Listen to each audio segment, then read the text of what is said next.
Hello students, this is नूतन चौहान। आज इस video में हम क्या करने वाले हैं, क्लास 9th का हिस्ट्री का chapter socialism in Europe and the Russian revolution.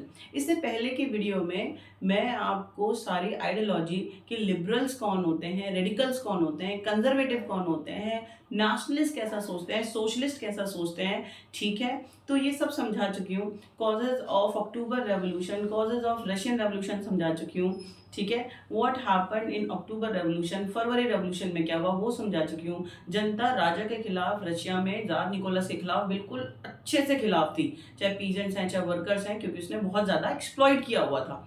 तो वो मैं आपको समझा चुकी हूँ।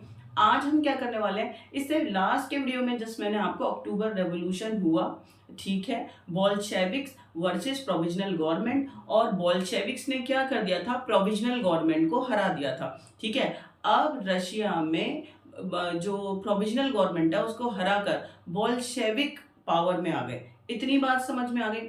आपको याद है कि व्लादिमीर लेनिन जो बोल्शेविक पार्टी के हेड है, उन्होंने प्रॉमिस करा था कि जब वो सत्ता में आ जाएंगे तो कुछ चेंजेस करेंगे।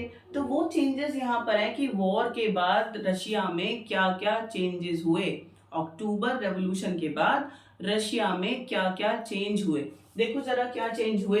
Nationalisation of bank, Vladimir Lenin ने क्या करा, रशिया के सारे बैंकों को नेशनलाइज कर दिया। इट मींस राष्ट्रीयकरण। जितने भी रशिया के अंदर बैंक हैं उन सब में एक जैसी पॉलिसी होगी, अच्छी बात है। Scissor of land by the peasants, it means ये भी व्लादिमीर लेनिन ने प्रॉमिस करा था कि जो लैंड है रशिया की, ट्रांसफर टू पीजेंट, किसानों को दे देनी चाहिए। ये नहीं कि सिर्फ क्लर्गी और नोबिलिटी के हाथ में रहेगी, ठीक है, कि राजाओं के हाथ में रहेगी। तो उसने क्या करा बेटा कि ये ऑर्डर दे दिया कि जो जमीन है ज्यादातर वो किसके हाथ में चली जाए, ट्रांसफर हो जाए किसानों के हाथ में। Withdrawal from the First World War by seeing the treaty Brest-Litovsk with the Germany। देखो ये भी अप्रैल थीसिस याद है ना, जो व्लादिमीर लेनिन ने प्रॉमिस किया था कि क्या होना चाहिए, war to be closed, war भी खत्म हो जाना चाहिए। तो जब वो सत्ता में आए अक्टूबर रेवोल्यूशन के बाद, तो उन्होंने क्या करा, जर्मनी के साथ, रशिया ने जर्मनी के साथ एक ट्रीटी साइन करी। क्या नाम है, ट्रीटी ब्रीस्ट लिटोवस्क। इसमें साइन करके they withdraw from first world war, बाहर आ गए कि नहीं हमें फर्स्ट वर्ल्ड वॉर और नहीं लड़ना, बहुत नुकसान हो गया है। आपको याद है फर्स्ट वर्ल्ड वॉर में छोटी सी कंट्री जर्मनी ने रशिया का अच्छे से मुंह पीटा और उसको अच्छे से हराया था, याद है ना। पूरा वर्ल्ड शॉक में आ गया कि रशिया इतनी बड़ी कंट्री, इतना पावरफुल, और जर्मनी छोटा सा और हरा दिया, ठीक है। तो रशिया अभी डेवलपमेंट चाहता है, ठीक है, और वो वर्ल्ड वॉर में पार्टिसिपेट नहीं करना चाहता। तो जर्मनी और रशिया के बीच में ट्रीटी साइन हो गई, ठीक है। याद रखना, ब्रीस्ट लिटोवस्क, और रशिया युद्ध में से बाहर आ गया कि अभी हमें और नहीं लड़ना। तो दीज आर सम चेंजेस।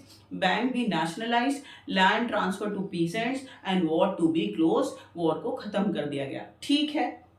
आगे चलते हैं, क्या लिखा हुआ है, the all Russian Congress of Soviet become the parliament. तो जो all Russian Congress of Soviet है, इसने पार्लियामेंट बनाया कि ये यहाँ पर क्या होगा, लोगों के लिए कानून बनाए जाएंगे। और जो सबसे इंपॉर्टेंट बात है आपको याद रखना है, अक्टूबर रेवोल्यूशन के बाद Bolshevik party became the single party of Russia.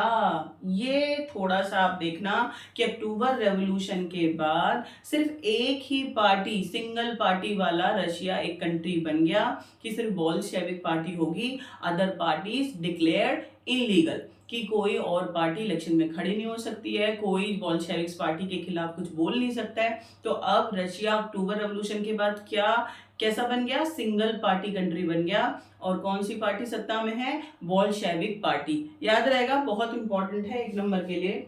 The secret police Cheka. देखो बोल्शेविक्स ने क्या करा, एक पुलिस उन्होंने सीक्रेट अपॉइंट कर दी, क्या नाम है, चेका। वो क्या करते थे, दे सपोर्ट बोल्शेविक गवर्नमेंट। अगर कोई other political party, union trade, students, कोई भी अगर बोल्शेविक्स के खिलाफ, ठीक है, जाएगा, उनके खिलाफ आवाज उठाएगा, उनकी पॉलिसीज को क्रिटिसाइज करेगा, तो ये जो सीक्रेट चेका पुलिस है, ये नाम याद रखना, सीक्रेट पुलिस चेका, ठीक है। तो ये क्या करते थे, उन्हें पनिशमेंट देते थे। अब आप देखो कि थोड़ा सा जो बोल्शेविक्स हैं पावर में आने के बाद थोड़ा बदल गए। सोशलिस्ट तो ऐसा बिहेव नहीं करेंगे, ये तो डिक्टेटर की तरह बिहेव कर रहे हैं। कोई और पार्टी इलेक्शन में नहीं खड़ी हो सकती, कोई उनके खिलाफ बोल नहीं सकता। ठीक है, उन्होंने सीक्रेट पुलिस एक स्टैब्लिश कर दिया, क्या नाम है, चेका। अगर कोई उनके खिलाफ बोलेगा बोल्शेविक्स के, उनको क्रिटिसाइज करेगा, तो फिर ये उनको पनिशमेंट देंगे। इतनी बात समझ में आ गई आपको। Bolsheviks party rename as Russian Communist Party. ठीक है, ये व्लादिमीर लेनिन ने प्रॉमिस किया था। अप्रैल थीसिस की बात कर रही हूँ मैं, जब वो वापस रशिया में आए थे। ठीक है, कि जो बोल्शेविक पार्टी है उसको और ज्यादा मजबूत बनाने के लिए पार्टी का क्या नाम कर दिया उन्होंने, कम्युनिस्ट पार्टी। याद रहेगा। तो दीज ऑल आर चेंजेस। ठीक है, आफ्टर अक्टूबर रेवोल्यूशन की क्रांति के बाद क्या क्या हुआ, याद करो, रिकॉल करो। Bank be nationalised, land transfer to peasants, war to be close, and Russia withdraw from first world war, sign a treaty with January. ठीक है, ब्रिस्ट लिटोवॉस्क, ये साइन उन्होंने करा एक समझौते पे और फर्स्ट वर्ल्ड वॉर से बाहर आ गए। और जो बोल्शेविक पार्टी है, रीनेम इट्स पार्टी नेम, क्या नाम रख दिया, कम्युनिस्ट पार्टी। ठीक है, आज के बाद आप भूलेंगे कि ये अक्टूबर रेवोल्यूशन के बाद रशिया में चेंजेस हुए हैं। 5 नंबर का क्वेश्चन है, बहुत इंपॉर्टेंट है, आता है। आगे चलते हैं, क्या लिखा हुआ है, दी सिविल वॉर। देखो बेटा, एक होता है फॉरेन इन्वेड, जब आप दूसरी कंट्री से लड़ते हैं। ठीक है, तो वो जैसे आप, जो भारत है वो पाकिस्तान से लड़े, चाइना से लड़े, ये अलग बात है। लेकिन अगर भारत में जो कम्युनिटीज हैं, हिंदू है, मुस्लिम है, या जो पार्टीज हैं, ठीक है, वही आपस में लड़ जाए, खून खराबा होने लगे, रॉइट्स हो जाए, दंगे हो जाए, तो इसको हम कहते हैं सिविल वॉर। अपने ही देश में कम्युनिटीज लड़ जाए तो। इतनी बात समझ में आ गई। तो रशिया में क्या हाल हुआ, जब बोल्शेविक सत्ता में आए तो बहुत सारे जो ग्रुप हैं वो बोल्शेविक्स के खिलाफ हो गए। ठीक है, देखो कौन हो गए, एक है प्रोजारिस्ट। प्रोजारिस्ट कौन हो गए, जार निकोलस को चाहने वाले। ठीक है, अब एक बात बताओ, आपके देश में अभी बीजेपी सत्ता में है और बीजेपी के सपोर्टर हैं, कांग्रेस सत्ता से बाहर है, अपोजिशन में बैठी है, फिर भी क्या आपके देश में कांग्रेस के सपोर्टर वाले लोग बिल्कुल नहीं है ना। तो हर पार्टी का कोई ना कोई सपोर्टर होता है ना। बस उसी तरीके से भले ही जार निकोलस गद्दी से उतर चुके थे, लेकिन ऑटोक्रेसी को प्यार करने वाले, सपोर्ट करने वाले अभी भी रशिया में थे।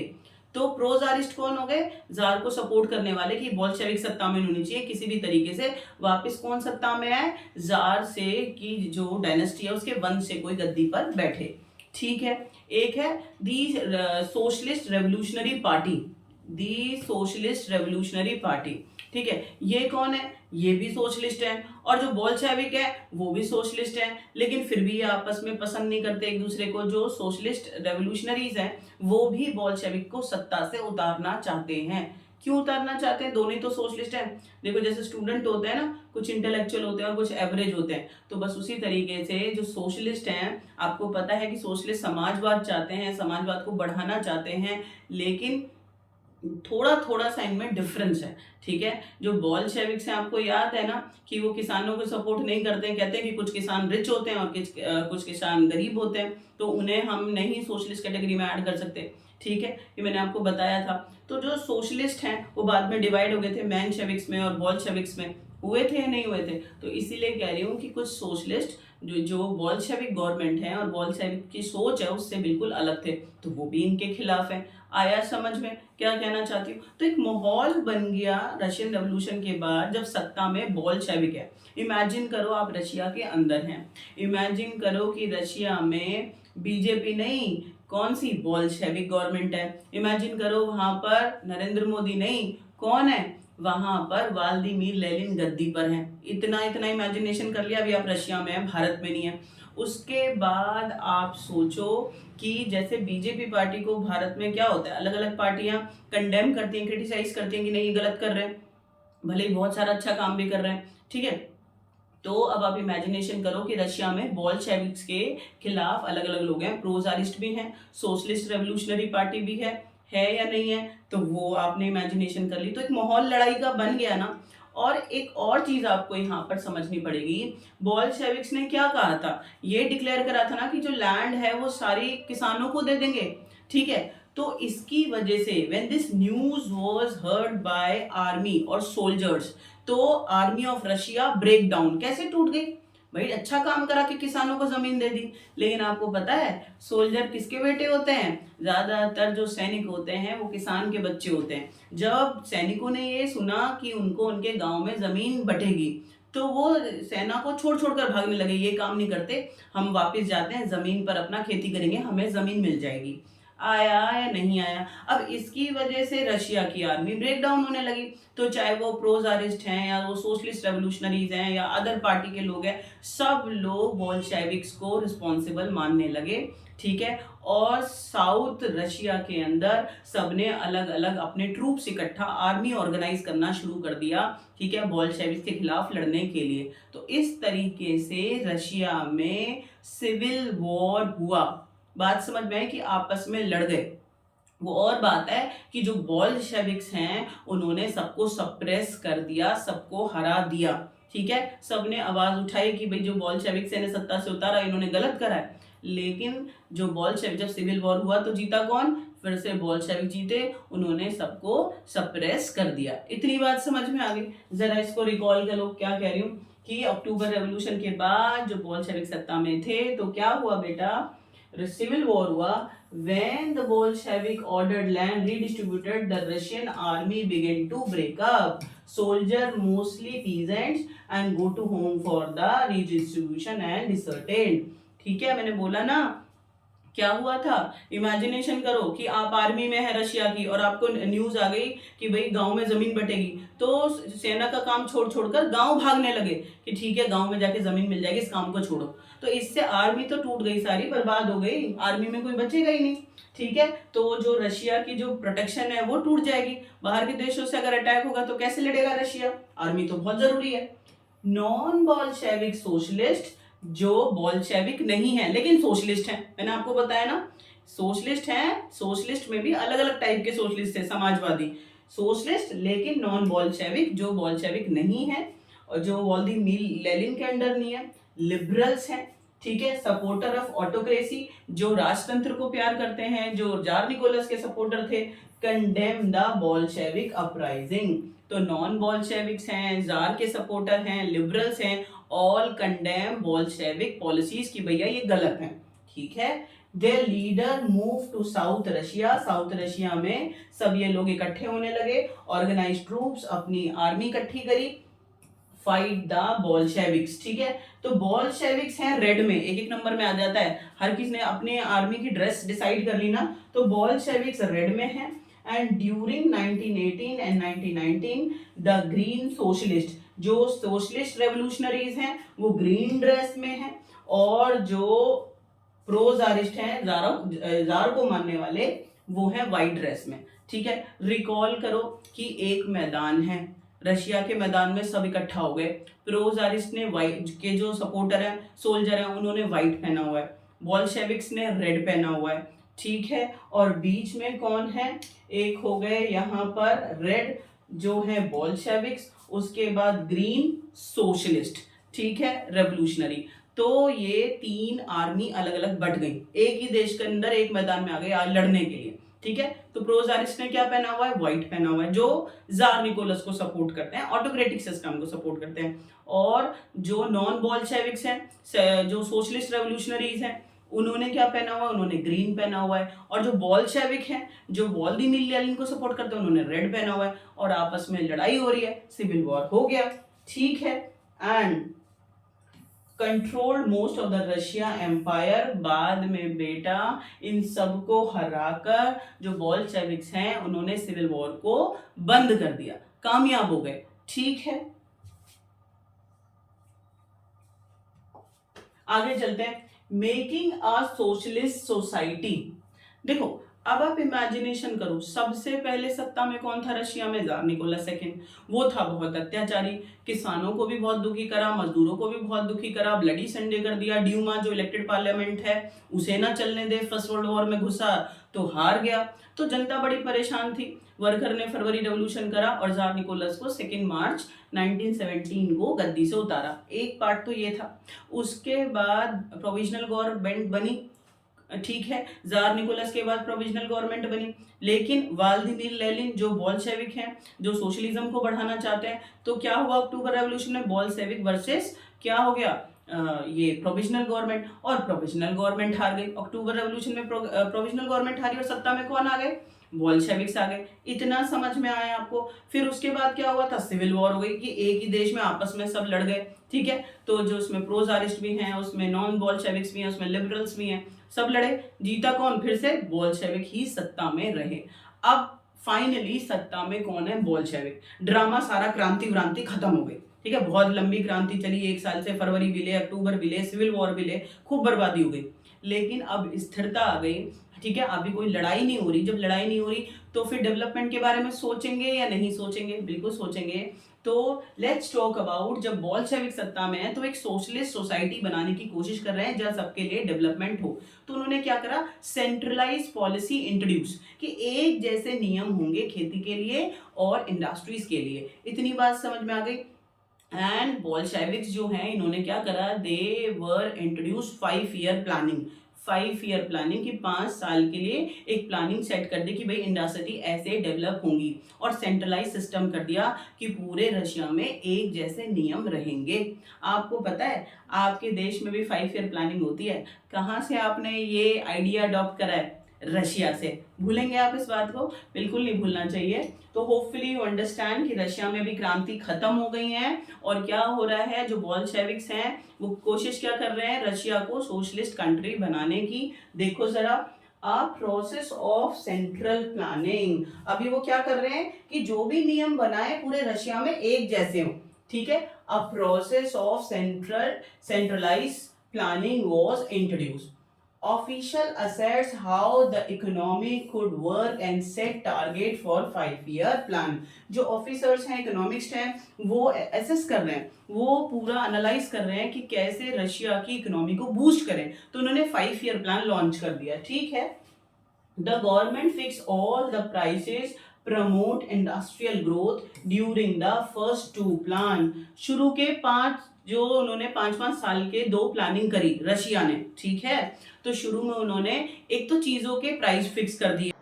एक इम्पॉर्टेंट इंफॉर्मेशन, अगर आपको 9th और 10th क्लास के सोशल साइंस के नोट्स चाहिए, या आपको 11th और 12th क्लास के हिस्ट्री ऑफ पॉलिटिकल साइंस के नोट्स चाहिए, तो फिर आप मेरे नॉलेज हब ऐप को ज्वाइन कर सकते हैं, या आप मेरे टेलीग्राम लिंक को ज्वाइन कर सकते हैं। दोनों आपको डिस्क्रिप्शन बॉक्स में मिल जाएगा लिंक।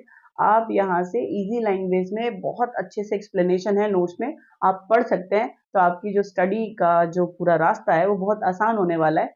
आप वीडियोस को देखते रहो, नोट्स को पढ़ते रहो, और खुश रहो, और आपका एग्जाम अपने आप बहुत अच्छा होने वाला है। ठीक है? ठीक है, उसकी वजह से ऐसा नहीं होगा प्राइस बहुत चले गए तो लोग खरीद नहीं पा रहे हैं। बहुत अच्छी बात कर दी। दूसरा, उन्होंने क्या करा? 5 ईयर प्लानिंग में इंडस्ट्रियल ग्रोथ पर जोर दिया। ठीक है, शुरू की रशिया की जो 5 ईयर प्लानिंग थी, एक 5 साल की, फिर एक 5 साल की, यानी 10 साल टोटल। इसमें उन्होंने फोकस किस पे करा? एग्रीकल्चर या इंडस्ट्रीज? बेटा इंडस्ट्रीज पे करा। अब जरा दिमाग लगाओ, जब आपके देश में पहली बार 5 ईयर प्लानिंग लॉन्च हुई तो एग्रीकल्चर को पहले सपोर्ट किया गया या इंडस्ट्रीज को? एग्रीकल्चर को। आप जब कंपेयर करके चलेंगे ना अपने देश के साथ और इमेजिनेशन में रहेंगे, तो फिर आप इतिहास को याद नहीं करना है, रटना नहीं है, और आपके जहन में चला जाएगा पूरी जिंदगी के लिए। तो हमने इमेजिनेशन कर लिया कि भाई रशिया में जो बोल्शेविक पार्टी है, रशिया को क्या बनाने की कोशिश कर रही है? एक सोशलिस्ट कंट्री, और इकोनॉमिकल डेवलपमेंट करना चाह रहे हैं। तो उन्होंने 2 काम कर दिए, एक सेंट्रलाइज प्लानिंग, पूरे रशिया में एक जैसे नियम। दूसरा, 5 ईयर प्लानिंग लॉन्च कर दिया। 5 ईयर प्लानिंग में उन्होंने क्या करा? इंडस्ट्रीज को बेस बनाया कि भाई हम इंडस्ट्रीज की ग्रोथ करेंगे। ठीक है, प्रोडक्शन को बढ़ाएंगे। प्लस क्या करा उन्होंने? और दूसरी बात उन्होंने करी कि चीजों के प्राइस फिक्स कर दिए। यहां तक कोई डाउट है? और इसका रिजल्ट क्या आया बेटा? इकोनॉमिकल ग्रोथ होने लगी, इंडस्ट्री में 10 टाइम प्रोडक्शन बढ़ गया। ठीक है, कंडीशन ऑफ वर्कर। देखो, सोशलिस्ट ने कोशिश करी, 5 ईयर प्लानिंग करा, और उसके बाद इंडस्ट्री में क्या रिजल्ट आया? प्रोडक्शन बढ़ने लगा 10 टाइम। ठीक है, प्रोडक्शन बढ़ गया, बहुत अच्छी बात है। तो ये तो अच्छा हो गया। लेकिन एक चीज आज सीख के जाओ, चाहे फ्रेंच रेवोल्यूशन पढ़ना, चाहे रशियन रेवोल्यूशन पढ़ना, अमेरिका पढ़ना, आप कुछ भी पढ़ लेना, एक कॉमन चीज याद करके दिखाओ कि जो मजदूरों की हालत होती है वो मिजरेबल ही बनी रहती है। यानी सेंट्रलाइज प्लानिंग 5 ईयर प्लान की वजह से अच्छा रिजल्ट क्या था, प्रोडक्शन बढ़ गया था फैक्ट्रीज में। और बुरी चीज क्या है कि वर्कर की उतनी ज्यादा कंडीशन नहीं सुधरी। ऐसा नहीं गवर्नमेंट कोशिश नहीं करती, कोशिश पूरी करती है। जरा देखो कंडीशन ऑफ वर्कर, ये बेटा देखो वर्कर है, ठीक है, जो मजदूरों की तरह फैक्ट्री में काम कर रहे हैं। An extended schooling system developed and the, ठीक है, arrangement were made for in factory and peasant to enter the university. यानी गवर्नमेंट कोशिश कर रही है मजदूरों की हालत सुधारने के लिए, उनके स्कूलिंग के लिए यूनिवर्सिटी खोल रही है कि वो जाके पढ़े भी, वो ट्रेंड भी हो, ठीक है, पढ़ाई की कोशिश करा रहे हैं। Crèches were established in factory for the children of the working women। जो वर्किंग वुमेन है, जो औरतें फैक्ट्री में काम करने आ रही हैं, तो बच्चों को घर नहीं छोड़ सकती। गवर्नमेंट बहुत अच्छा कर रही है कि फैक्ट्री के पास ही क्या कर रही है, क्रैच खोल रही है कि उनके बच्चे वहीं क्रैच में रहें। तो जो लेडी है वो जैसे दूध पिलाने जाना है या उसको केयर करनी जानी है तो 10-15 मिनट आधे घंटे के लिए चली गई, और फिर प्रोडक्शन में भी ना फैक्ट्री में प्रोडक्शन रुकेगा और ना बच्चे का पालन पोषण रुकेगा, ठीक है। तो क्रैच ओपन किए गए और जो मजदूरों को एजुकेशन दिलाने के लिए स्कूल ओपन किए गए, यूनिवर्सिटी ओपन की गई, बहुत अच्छी बात है। Cheap public health care was produce. मजदूर बीमार भी तो हो जाएंगे, तो government provide cheap health care facilities, medicine चाहिए या और फैसिलिटीज चाहिए, तो हेल्थ, उनके हेल्थ का भी ध्यान रख रही है। मॉडल लिविंग क्वार्टर्स, मजदूर कोई बहुत बड़े मेंशन में रहते हैं, घरों में रहते हैं, वो क्वार्टर में रहते हैं, छोटे छोटे डब्बे से घर होते हैं, मैंने आपको पहले भी बताई थी ये बात, ठीक है। तो क्वार्टर्स की कंडीशन अच्छे कर रहे हैं। गवर्नमेंट क्या कर रही है कि जो क्वार्टर है वो और अच्छी हालत में बना रही है, साफ सुथरे क्वार्टर उनके रहने के लिए बना रही है। चलो, government resources were limited, school उनके लिए, देखो गवर्नमेंट क्या कर रही है, जो रशियन गवर्नमेंट है, try to improve worker condition, उनकी स्कूलिंग का ध्यान रख रही है, उनके बच्चों के लिए क्रैच खुलवा रही है कि वुमेन वर्कर अपने बच्चे का ध्यान रख सके, ठीक है। चीप हेल्थ केयर फैसिलिटी उनको प्रोवाइड करा रहे हैं और जो उनके क्वार्टर है उनको पहले से बेहतर बना रहे हैं। लेकिन बेटा गवर्नमेंट ये सारी जो वो कोशिश कर रहे हैं मजदूरों की हालत सुधारने के लिए, एकदम से नहीं सुधरेगी। क्यों? Because government had limited resources, government के पास लिमिटेड रिसोर्सेस होते हैं। आया या नहीं आया? बिल्कुल आ जाना चाहिए कि during the socialist society time period, जब जो रशियन है, जो बोल्शेविक गवर्नमेंट है, वो सोशलिज्म को बढ़ावा दे रही है, सेंट्रलाइज प्लानिंग कर रही है, 5 ईयर प्लान बना दिए हैं, इंडस्ट्री में ग्रोथ हो रहा है, प्रोडक्शन बढ़ रहा है, सब अच्छा चल रहा है, लेकिन जो मजदूर है उसकी हालत थोड़ी खराब है। तो उसके लिए, क्योंकि वो अभी भी इतने इतने घंटे काम कर रहे हैं, ठीक है, लेकिन उनके लिए गवर्नमेंट कोशिश कर रही है, ये सारी कोशिश गवर्नमेंट ने करी है कि जो मजदूर है उनकी हालत सुधरे, ठीक है। यहाँ तक कोई दिक्कत आपको बिल्कुल नहीं होनी चाहिए, बहुत सिंपल सा चैप्टर है। Now let's talk about rise of Stalin, ठीक है। देखो बोल्शेविक्स जो हैं सोशलिस्ट हैं, वोलोदिमीर लेनिन सत्ता में थे अक्टूबर रेवोल्यूशन के बाद, और वोलोदिमीर लेनिन के बाद सत्ता में कौन आए? स्टेलिन। कौन आए बेटा? स्टेलिन। ये नाम अभी आप अच्छे से याद करो, क्या नाम है? स्टेलिन। अच्छा, अब समझो, जब स्टेलिन सत्ता में आए ना, तो उन्होंने देखा कि यार 85% लोग रशिया में एग्रीकल्चर का काम करते हैं, तब भी शॉर्टेज ऑफ फूड है, ठीक है, ऐसे कैसे हो रहा है? तो ही फाइंड आउट रीजन, और उसको पता है क्या रीजन मिला? जो लैंडलॉर्ड्स होते हैं वो क्या कर रहे हैं, वो जो ग्रेन है वो छुपा के रख देते हैं गोदामों में कि जब प्राइस बढ़ेगा कि और तब हम बेचेंगे, तो अपने फायदे के लिए वो सबको मजबूरी में डाल रहे हैं। तो शुरू में स्टालिन ने बोला कि जितने किसान हैं वो फिक्स प्राइस पे अपने ग्रेन गवर्नमेंट को बेचेंगे, गवर्नमेंट फिर उसको आगे सेल करेगी या रीडिस्ट्रीब्यूट करेगी, ठीक है। लेकिन किसानों ने एकदम से इस चीज को एक्सेप्ट नहीं करा कि भाई बार्गेनिंग से तो फायदा होता है, हम फिक्स प्राइस पर अपनी जो फूड ग्रेन है क्यों बेच दें, तो वो उतना नहीं सक्सेसफुल हुआ।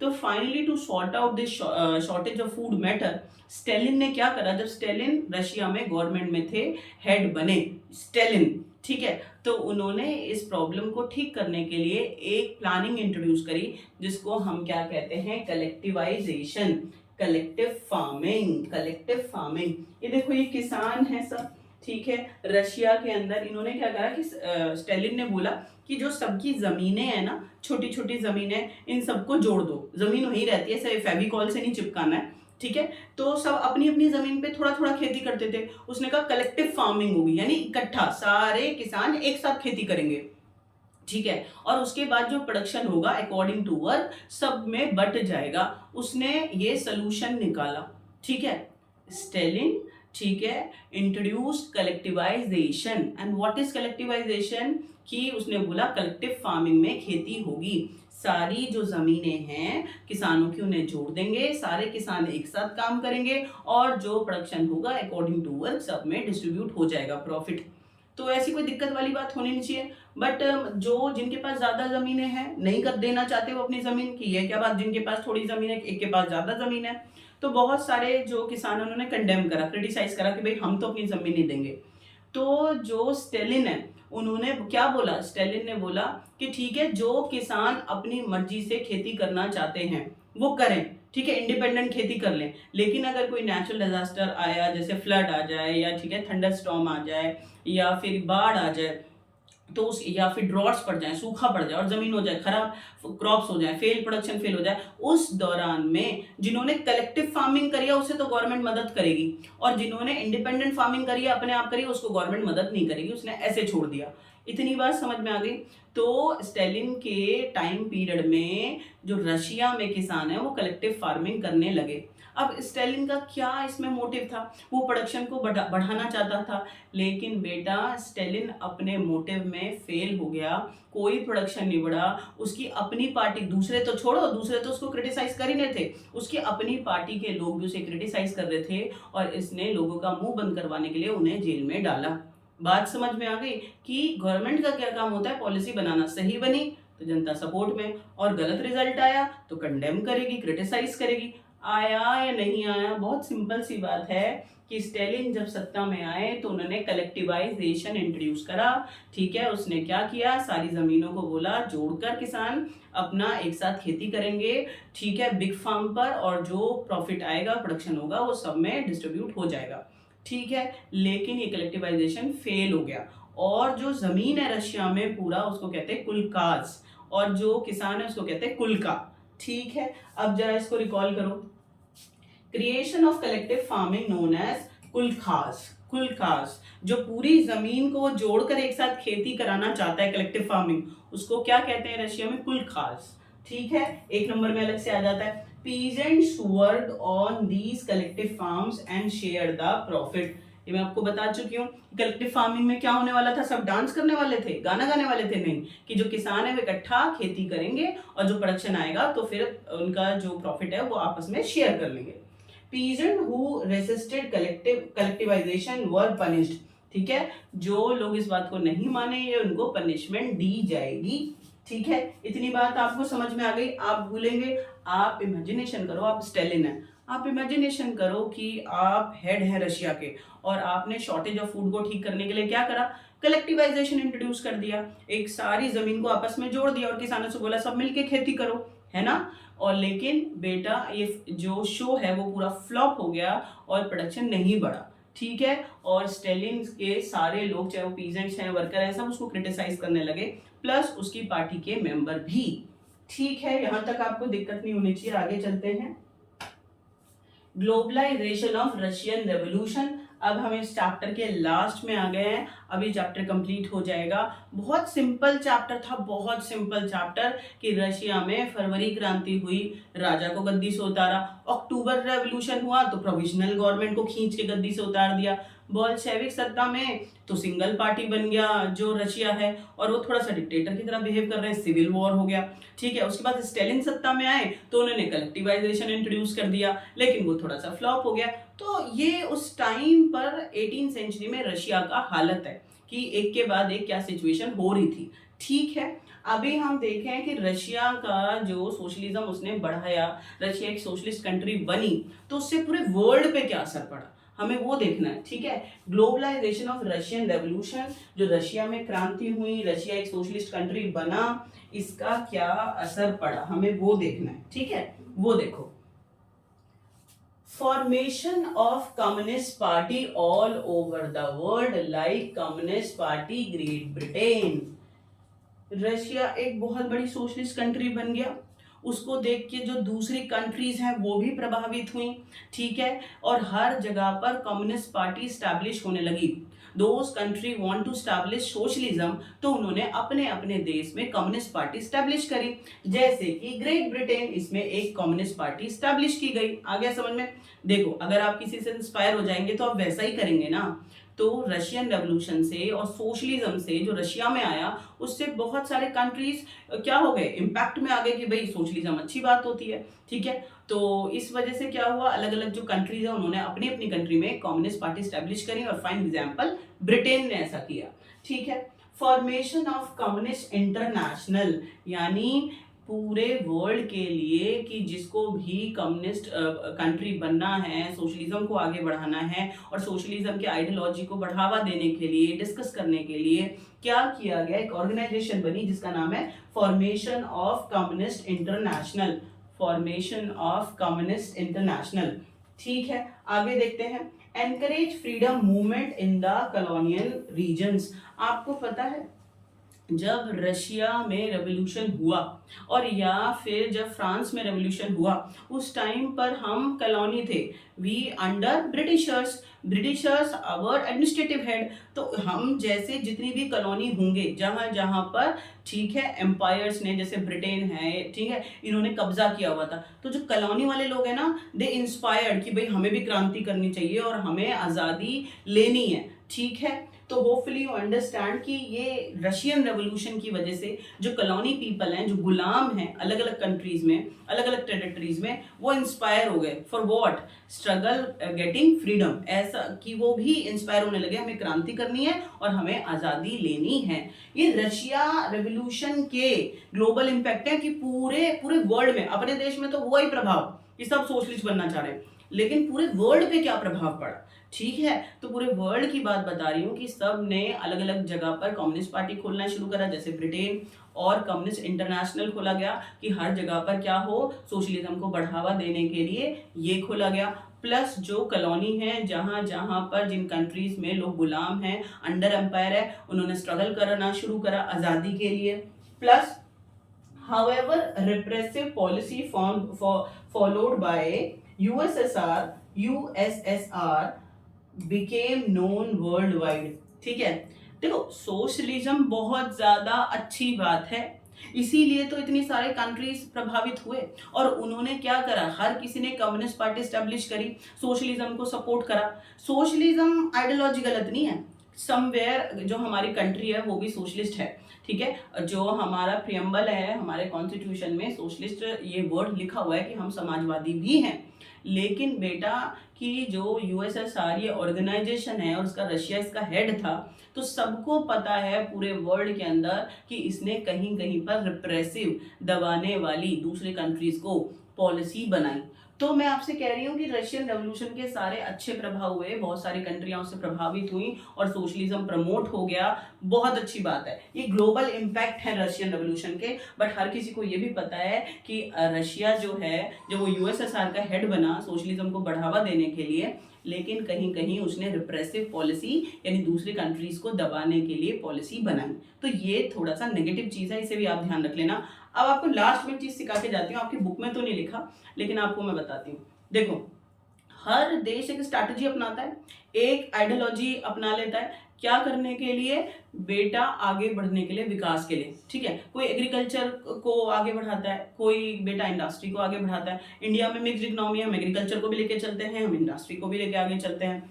आइडियोलॉजी वाली बात करूं तो बेटा दैट टाइम पीरियड जब रशियन रेवोल्यूशन हुआ, फर्स्ट वर्ल्ड वॉर हुआ, सेकेंड वर्ल्ड वॉर हुआ, ठीक है, उस टाइम पर रशिया ने सोशलिज्म को बढ़ावा दिया। तो रशिया सबसे बड़ी सोशलिस्ट कंट्री था, लेकिन दूसरी तरफ था अमेरिका, और अमेरिका ने कैपिटलिज्म आइडियोलॉजी को अपनाया, वो कैपिटलिस्ट थी। रशिया सोशलिस्ट और अमेरिका कैपिटलिस्ट, वो पूंजीपति, वो प्राइवेटाइजेशन में बिलीव करते हैं कि हाँ भाई कि प्राइवेट प्रॉपर्टी होनी चाहिए और आगे बढ़ेंगे। ठीक है, देखो दो देश, दो अलग अलग आइडियोलॉजी, दोनों विकास करना चाहते हैं, दोनों पे बराबर ताकत, दोनों के पास बराबर मतलब आर्मी और न्यूक्लियर पावर और हर तरीके से बराबर।